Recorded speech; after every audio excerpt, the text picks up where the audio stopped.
U nu a fost niciodată o echipă sportivă de dragul jocului sportiv. U a fost și trebuie să rămână o idee. Văd o mână sus, văd încă 20.000 copii tineri, bătrâni, șepcile roșii. Și nu suntem pierduți pe străzi, suntem pe stadioane, în brigăzi. E Cluj, de la Cluj în toată țara, alb și negru e și iarna și vara.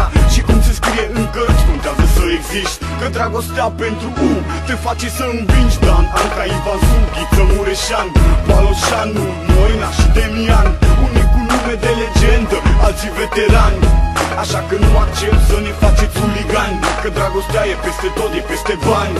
Am rezistat în forță peste ani, numele U e de mult celebru. Când o să mor să mă îmbrăcați în negru. Haide, haide, U, te iubim cu sufletul, pentru noi ești numai tu. Haide, U, haide, haide, U, te iubim cu sufletul, pentru noi ești numai tu. Haide, U. Cer o clipă de tăcere pentru Iuliu Hațeganu. 1919, ăsta e anul 2007, suntem încă aici și încă ținem capul sus ca în 65. E vorba de tradiție și de loialitate, e vorba de Cluj, de universitate, de toți care au plecat și au făcut istorie, frate. Aduți aminte de Dan Anca, odihnească-se în pace. Trec anii, rămâne unica iubire, numai una, numai un, restul e doar o amintire. Avem în spate caracterul și asta ne stă în fire. Reprezentăm Ardealul și dulcea Românie. Asta merge de la noi pentru galerie, pentru toată echipa, pentru cei ce vor să știe. Vreau cântece și fum, vreau U mare pe steag și vreau atunci când o să mor să mă îmbrăcați în alb. Haide, haide, U, te iubim cu sufletul, pentru noi ești numai tu. Haide, U, haide, haide, U, te iubim cu sufletul, pentru noi ești numai tu. Haide, U.